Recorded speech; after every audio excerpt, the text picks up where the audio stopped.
Assalamualaikum warahmatullahi wabarakatuh. Halo anak-anak. Hoi. Gimana nih kabarnya hari ini? Apakah baik-baik saja? Tentu saja ya, Bapak harap anak-anak semua di rumah itu tetap baik-baik saja dalam keadaan sehat walafiat. Oke anak-anak. Nah, di video kali ini Bapak akan membuat sebuah video untuk materi pada pertemuan kali ini, yaitu tentang peluang bagian permutasi. Oke, nah sebelum kita masuk ke materi, seperti biasa kita berdoa terlebih dahulu ya, agar kita diberi kelancaran dan anak-anak bisa lebih memahami dan gampang gitu ya, atau lancar dalam memahami materi pada pertemuan kali ini. Oke, sebelum kita mulai, mari kita berdoa dalam hati bersama-sama. Dimulai.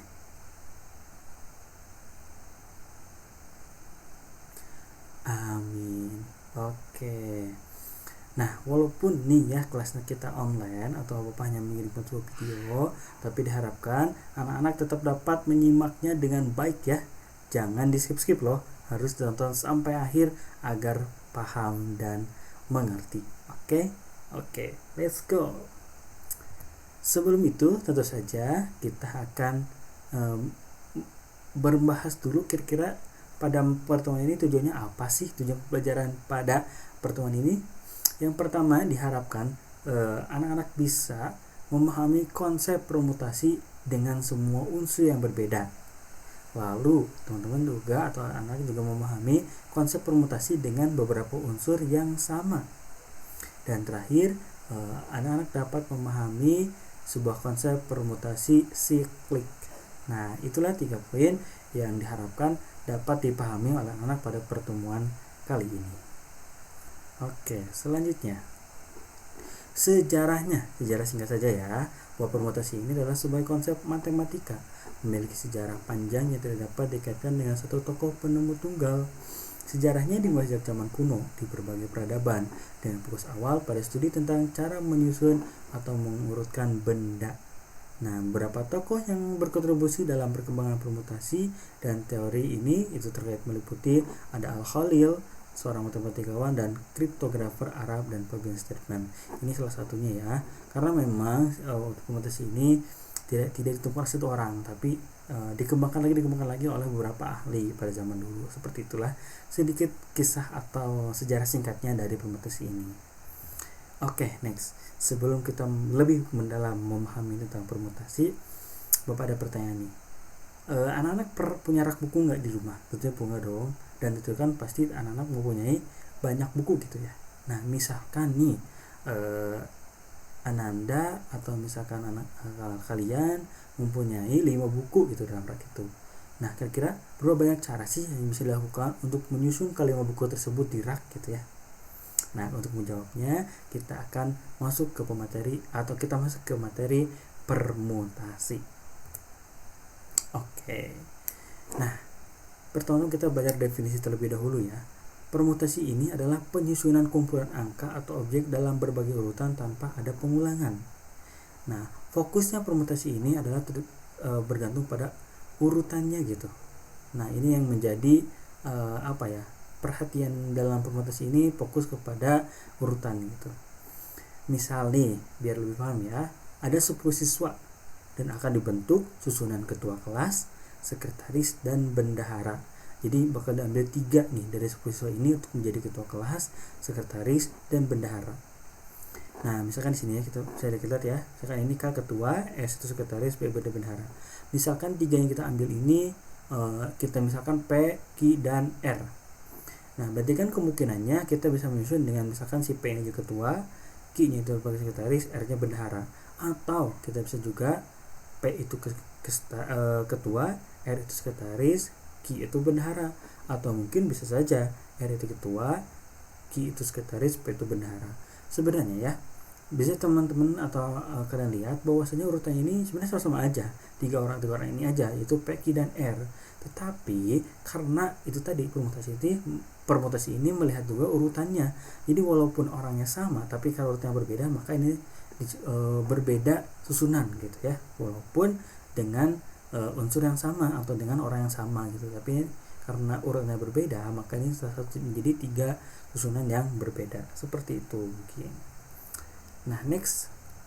Yang pertama, kita akan belajar permutasi dengan semua unsur yang berbeda. Maksudnya, jika ada N dan R adalah dua bilangan bulat positif dan R N, maka banyaknya permutasi R unsur dari N unsur berbeda tanpa pengulangan diberi notasi atau rumusnya yaitu PNR sama dengan N faktorial dibagi N kurang R faktorial. Ayo diingat lagi materi faktorial, masih ingat gak? Faktorial itu apa? Nah, jadi faktorial itu pengalian mundur. Misalkan 4 faktorial, berarti 4 dikali 3 kali 2 kali 1 sampai angka 1 ya. Misalkan 2 faktorial, berarti 2 dikali 1. Nah, boleh diingat-ingat lagi materi tentang faktorial. Nah, tetapi jika misalkan banyaknya permutasi N, unsur dari N unsur berbeda adalah Pn N sama dengan itu rumusnya N faktorial. Maksudnya jadi gini, F ini adalah banyaknya yang diambil dari jumlah dari N-nya. Jadi misalkan ada sebuah kayak contoh tadi ya, contoh sebelumnya. Nah, kan 10 siswa. Sedangkan jadi kan berarti adanya 3 susunan, berarti kan 3. Berarti R itu 3 dari N itu 10 gitu. Nah, tapi jika si R itu sama dengan N, artinya jumlah yang diambilnya itu dari N itu sama. Misalkan dari 10 siswa, kita akan mengambil 10 siswa juga untuk membuat susunannya. Maka rumus itu rumusnya itu adalah N faktorial. Seperti itu. Untuk lebih jelasnya lagi, kita akan masuk ke contoh permutasi dengan semua unsur yang unsurnya berbeda. Oke, untuk contoh permutasi dengan semua unsur yang berbeda, di sini Bapak punya soal dari 7 siswa yang ada di kelas akan dipilih 3 orang untuk duduk di kursi kehormatan secara berjajar. Berapa banyak cara susunan yang bisa dibuat? Oke, kita gunakan rumus yang tadi kita sudah dapatkan ya, yaitu P N, R sama dengan N faktorial per N dikurang R faktorial. Oke, di sini kan berarti kita dapat ketahui N-nya berapa? Ya, N-nya itu ada 7 ya, karena total siswanya itu ada 7. R-nya yang diambil dari N-nya itu ada 3, berarti R-nya itu adalah 3. Oke, berarti kita bisa memasukkan ke dalam rumus 7 faktorial per 7 dikurang 3 sama dengan faktorial. Nah, kita hitung 7 faktorial, 7 dikurang 3 berapa? Ya, 7 kurang 3 itu 4. Berarti oke, kita lanjut. Nah, kan ini 7 faktorial ya. Dan 4 faktorial. Berarti kan 7 faktorial sama aja dengan bisa kita uraikan. Berarti 7 kali 6 kali 5. Nah, kali 4 faktorial. Kenapa sampai 4 faktorial saja? Karena kan di bawahnya itu 4 faktorial ya. Nah, kita bisa coret nih, karena ini hasilnya pasti bakal sama. Maka kita dapatkan 7 kali 6 kali 5 berapa? Hasilnya sama dengan 210. Nah, maka kita dapatkan untuk dari hasil berapa banyak cara banyak susunan yang bisa dibuat dari siswa yang ada di kelas dan dipilih 3 orang, yaitu sebanyak 210 cara. Oke, selanjutnya kita akan belajar permutasi dengan beberapa unsur yang sama. Seperti apa itu ya? Nah, banyaknya permutasi dari N unsur yang terdiri dari M1 unsur jenis pertama sama, M2 unsur jenis kedua sama, M3 unsur jenis ketiga sama, dan MK unsur jenis ke-K sama, maka ditentukannya itu dengan rumus P sama dengan N faktorial per M1 faktorial dikali M2 faktorial dikali M3 faktorial dikali dan seterusnya ya. Nah, jadi sederhananya itu ternyata di unsur-unsur itu ada yang sama gitu. Misalkan dalam kata matematika kan itu ada unsurnya sama ya, M-nya ada A-nya. A-nya itu kan ada 2 gitu ya, berarti rumusnya itu menggunakan ini gitu. Nah, biar lebih jelas, kita langsung saja ke contoh. Oke, selanjutnya ini adalah contoh untuk permutasi dengan beberapa unsur yang sama. Pertanyaan adalah berapa banyak susunan berbeda yang dapat dibuat dari huruf dalam kata mangga. Nah, oke. Kita kerjakan ya.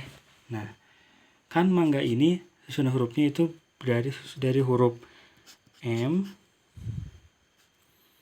A, N, G, A ya. Nah, kita identifikasi huruf yang sama gitu. Pertama kita lihat huruf yang sama itu kan ada huruf A. Sebanyak berapa kali yang samanya disebutkan dalam kata mangga? Ya, ada 2 kali. Lalu ada huruf G. Ini pun juga keluar 2 kali. Dan huruf M dan N itu hanya 1 kali. Nah, kita masukkan ke rumus. N-nya kan tadi kita 6 ya, N-nya. Karena kan kata mangga kita hurufnya ada 6 ya. 1, 2, 3, 4, 5, 6. K-nya itu sama dengan 6. Kita masukkan ke rumusnya. Maka kita dapatkan untuk permutasinya yaitu N faktorial, berarti kan 6 faktorial per, tadi kan rumusnya itu kan M1 faktorial dikali M2 faktorial dikali M3 faktorial kan. Berarti kan di sini ada 2, 2, 1, berarti 2 faktorial dikali 2 faktorial dikali 1 faktorial dikali 1 faktorial. Kita hitung. Nah, berarti kan kita hitung ya, 6 faktorial berarti kan 6 dikali 5 kali 4 kali 3 kali 2 kali 1 per 2, berarti kan 2 kali 1 kali 2 kali 1 kali 1 kali 1 ya. Berarti kita bisa disederhanakan, sedangkan bisa ini kan kalau 1 kali 1 bakal sama ya. Berarti ini 2 kali 2 bakal 4 gitu. Nah, berarti kan, sedangkan 6 faktorial ini 6 kali 5 kali 4 kali 3 kali 2 kali 1 itu hasilnya itu 720 per, berarti 2 kali 2 sama dengan 4, berarti 720 dibagi 4 hasilnya berapa? 180. Berarti susunan yang dapat dibentuk dari kata mangga, dari huruf dari kata mangga ini ada 180 cara. Oke, yang terakhir kita akan belajar permutasi siklik. Apa ini permutasi siklik? Nah, jadi banyaknya permutasi untuk n unsur berbeda yang diatur dalam sebuah lingkaran. Nah, di sini ya kasusnya di dalam sebuah lingkaran disebut permutasi siklik. Permutasi siklik dari n unsur n lebih dari 1 ditentukan oleh rumus PS. PS ini permutasi siklik dari n sama dengan n kurang 1 faktorial. Nah, contohnya kita biar lebih jelas ya, kita langsung ke contoh. Nih, misalkan ada 6 orang manajer perusahaan duduk mengelilingi sebuah meja berbentuk melingkar atau mungkin berbentuk bundar gitu ya, seperti dalam gambar ini nih, untuk mengadakan rapat. Nah, kira-kira berapa banyak cara sih mereka dapat duduk mengelilingi meja rapat tersebut dengan urutan yang berbeda? Artinya misalkan nih orang ini misalkan bisa di sini, orang ini misalkan bisa di sini. Urutannya gimana aja sih, berapa banyak gitu urutannya yang bisa ada dalam satu meja bundar ini. Mari kita hitung. Oke, kita hitung nih bagaimana banyaknya atau berapa banyaknya cara agar 6 orang manajer yang duduk di meja bundar tadi itu kan sama dengan permutasi melingkar dari 6 unsur ya. Maka kita tinggal masukkan saja unsur ke rumus yang tadi kita ketahui. Kan rumus itu PS ya. PS N ya di sininya sama dengan N kurang 1 faktorial kan. Berarti kita tinggal masukkan saja N itu 6. Berarti untuk mencari jawabannya PS dari 6 sama dengan 6 dikurang 1 faktorial. Jadi 5 faktorial. Berapa 5 faktorial? 5 faktorial itu kan berarti 5 dikali 4 dikali 3 kali 2 kali 1 kan. Berarti 5 kali 4 berapa? 20. 20 kali 3 60. 60 kali 3 60 kali 2 120. Maka ada 120 cara untuk mengetahui banyaknya susunan banyaknya cara agar 6 orang manajer tadi dapat duduk mengelilingi meja rapat. Oke, alhamdulillah teman-teman, kita sudah belajar ketiga permutasi pada materi ini dan juga kita sudah membahas contoh-contoh soalnya ya. Nah, untuk biar lebih memantapkan pemahaman teman-teman, kita coba dengan 3 soal. Ini masih 3 soal mudah aja ya. Kita coba 3 soal mudah ini. Oke. Yang pertama ya.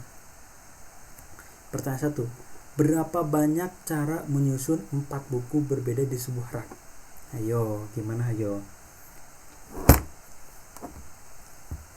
Nah, untuk menghitung ini, jadi kan ini menyusun 4 buku ya. Artinya si R itu sama dengan N. Nah, ingatkah seperti penjelasan di awal yang tadi, bahwasanya jika misalkan yang diambil dari N itu sama, berarti kita hanya menghitung dengan rumusnya N faktorial. Di sini kan N-nya 4, berarti kita hanya menghitung 4 faktorial. Berapa 4 faktorial? Ya, 4 dikurang 3 dikurang 2 dikurang 1. Hasilnya berapa? Ya, betul. Hasilnya 24. Berarti jawabannya C. Oke, pertanyaan kedua. Terdapat 5 orang yang akan duduk berjajar di 5 kursi. Berapa banyak susunan duduk yang mungkin terjadi ya? Nah, ini sebenarnya sama aja ya, dimana R sama R yang diambil dari N itu sama hasilnya, nilainya sama. Berarti kita hanya perlu menghitung N faktorial, atau di sini N ada 5 berarti 5 faktorial. Berapa 5 faktorial? Berarti 5 dikali 4 dikali 3 dikali 2 kali 1. 5 kali 4 20, 20 kali 4 berapa? 60. 60 dikali 3 100. Ya, hasilnya adalah C, 120. Oke. Selanjutnya, pertanyaan yang ketiga. Dari huruf-huruf dalam kata meja yang semua hurufnya berbeda, berapa banyak susunan yang bisa dibuat? Nah, kita lihat nih, meja ini hurufnya ada berapa gitu ya. Kan meja berarti terdiri dari huruf M, E, C, dan A, berarti ada 4 huruf. Berarti kita hanya perlu menghitung N faktorialnya, berarti 4 faktorial. 4 faktorial berarti kan 4 dikali 3, 12 kali 2, 24, 24 kali 1, 24. Berarti jawabannya adalah ya, C. Jawabannya C. Oke, benar teman-teman, sudah hebat ya. Oke, alhamdulillah akhirnya teman-teman sudah beres. Tapi jangan lupa ya, bukan berarti teman-teman hanya sampai di sini saja. Nanti akan Bapak share untuk soal atau tugasnya itu di dalam LKPD. Nanti LKPD-nya Bapak akan share buat teman-teman kerjakan. Di sana ada beberapa tugas, ada juga tugasnya berkelompok. Nah, jadi boleh nanti berkelompok dan kerjakan tugasnya berbarengan dengan teman-teman ya. Oke, alhamdulillah. Nah, sudah di penghujung pembahasan hari ini.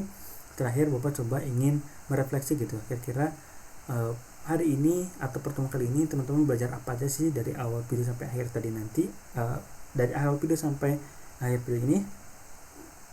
Ya, kita sudah belajar permutasi dengan unsur yang sama. Kita juga sudah belajar dengan permutasi atau dengan unsur yang berbeda. Kita juga sudah belajar permutasi siklik. Oke, mantap ya pokoknya teman-teman. Jangan lupa dibaca-baca terus materinya, diulang-ulang jika memang videonya atau belum bisa memahami, kurang memahami, boleh diputar-putar ulang videonya sampai bisa memahami. Cukup mungkin pada pertemuan kali ini. Terima kasih. Jangan lupa untuk terus belajar. Semangat. Wassalamualaikum warahmatullahi wabarakatuh.